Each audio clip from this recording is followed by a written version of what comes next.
Hello and welcome to Game Vitamins. My name is Nick, and today we're going to be discussing some of my insights as a level 2 seller on TCG Player. As you know from my very first video, I said I was going to document this whole entire process growing on TCG Player, growing a Magic the Gathering business, all focused around the card sales, and I didn't want to leave out any part of it. So this is going to be any sort of insight I can give, given my incredible lack of experience. Granted, I have experienced a few things, even though it's only been like a month since I came up with this crazy plan and idea, but I'll share with you everything that I've come across nonetheless, and share a little bit of my best practices so far, and anything that you have for insight or advice, feel free to throw that in the comments down below. Okay, so what should I go over first here? Again, kind of a general discussion going into this one blind. So I think the first thing is that I learned early on that the sales kind of come pretty quickly if you price competitively, regardless of how many sales you actually have. Because when I started off having zero, like in most marketplaces, that's a real barrier to entry, where people will look at your profile and think, well, I'm not going to trust this guy. He has no sales, no feedback, and then it's just difficult to ever get off the ground. But what I quickly found with TCG Player is that it doesn't really matter. I had a friend buy my first card in hopes that maybe that would be something that could help me out, show that I had one sale under my belt, but I listed decent cards at competitive prices, and the sales just flowed in. I'm up to about 30-something sales so far, and within a week, I got promoted from level 1 to level 2. I guess these actually aren't necessary there. I was promoted. That just doesn't sound right. I can now list 500 items, so there is a perk there. But I was able to get up to it pretty quick because of my original plan to list competitive prices and have that inventory turn over really fast.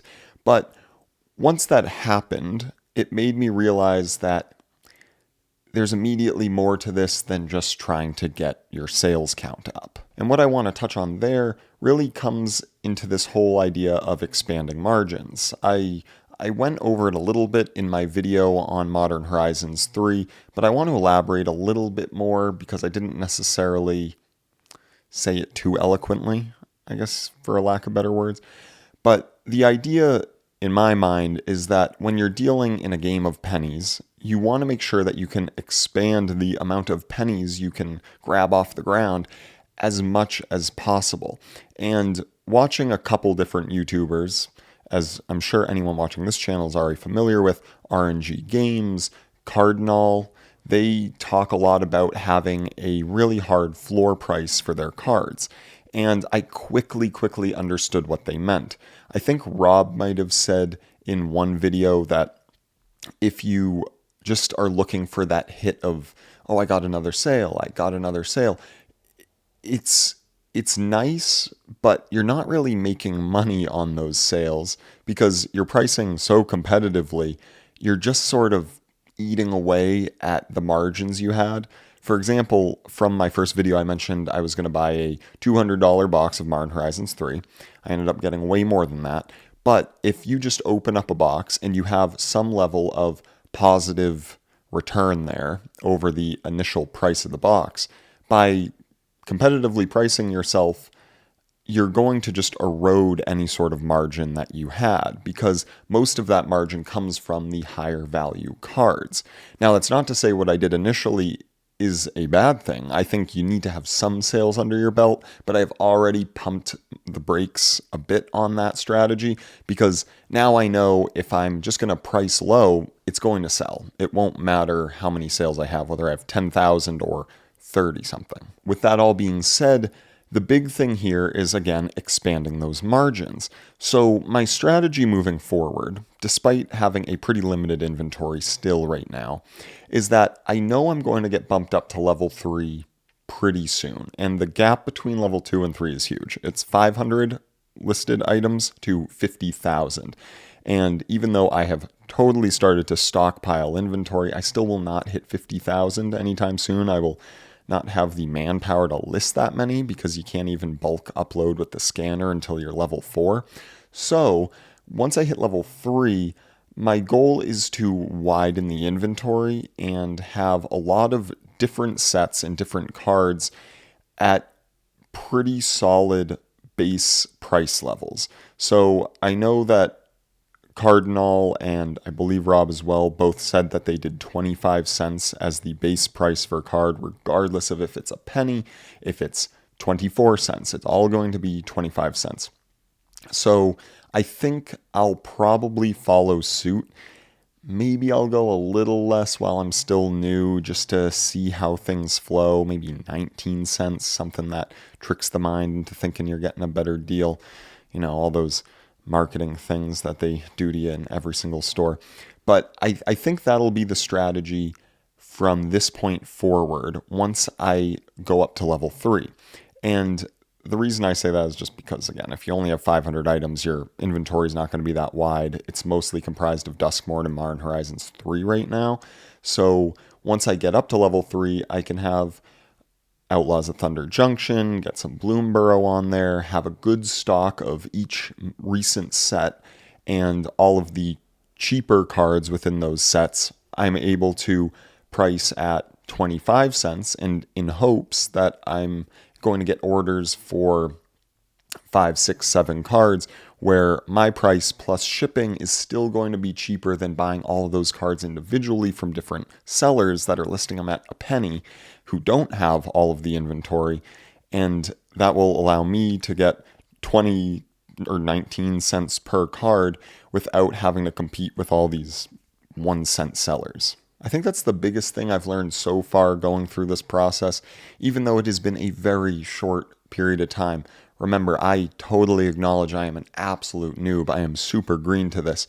And maybe I'll throw that in the title, like Lessons from a Newbie or something, because I'm acknowledging that I am starting off, but I want to see this through to wherever it goes and have people out there kind of follow along with me, see what it is that I learn from each other people that might be interested in doing it, or maybe you'll see that, hey, this is a lot of work and I don't want to mess around with doing that. So we'll see where it goes, but that is going to be my biggest insight from a newbie as of right now, that you don't want to erode profit margins right off the bat at a really aggressive pace, because people will keep buying from you if you're the lowest price.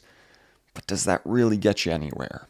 You're probably better off getting fewer sales and having some level of profit margin instead of just churning out inventory for next to nothing. So that is insight number 1. It's going to be my biggest thing moving forward from this point. Okay, I'm looking up there. This is already getting longer than I wanted it to.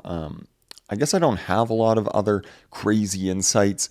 I think my shipping and packing has been really top notch compared to, what you see off of TCG Player from really random sellers, or what my friend showed me that he got the other day from a seller that he bought from. So I'm happy with that. I still want to make a video on packing everything up. I still want to make a video behind the scenes. I think I'm almost at $100 of profit off of my sales. Again, this is another thing I want to touch on in the video I want to make about profit from TCG Player.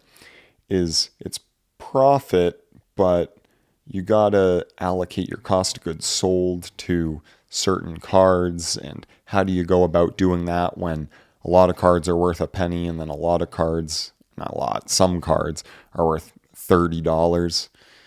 Is your cost of goods sold 25 cents regardless of the card, because that's your price per unit? I'm going off on a tangent here, but I'm going to make a video about that because it was something that I was really racking my brain about. And if any of you know what I'm getting at and have any insight into how you track that, comment down below. But I'm going to make a whole separate video once I pass that $100 profit threshold. I'm going to talk about my first $100, how I'm allocating it on the books, what I think makes sense, what some different inventory tracking strategies would be. So there's a lot There's a lot in store. I'm not super well versed in that area yet, clearly, because I just don't even have a massive inventory posted to maintain right now. But there's going to be a lot to talk about, and I hope that you gained a little bit of insight. If we all band together and hold the line on card prices, we can walk away with a couple extra pennies in our pocket at the end of the day. So that is the insight from a newbie.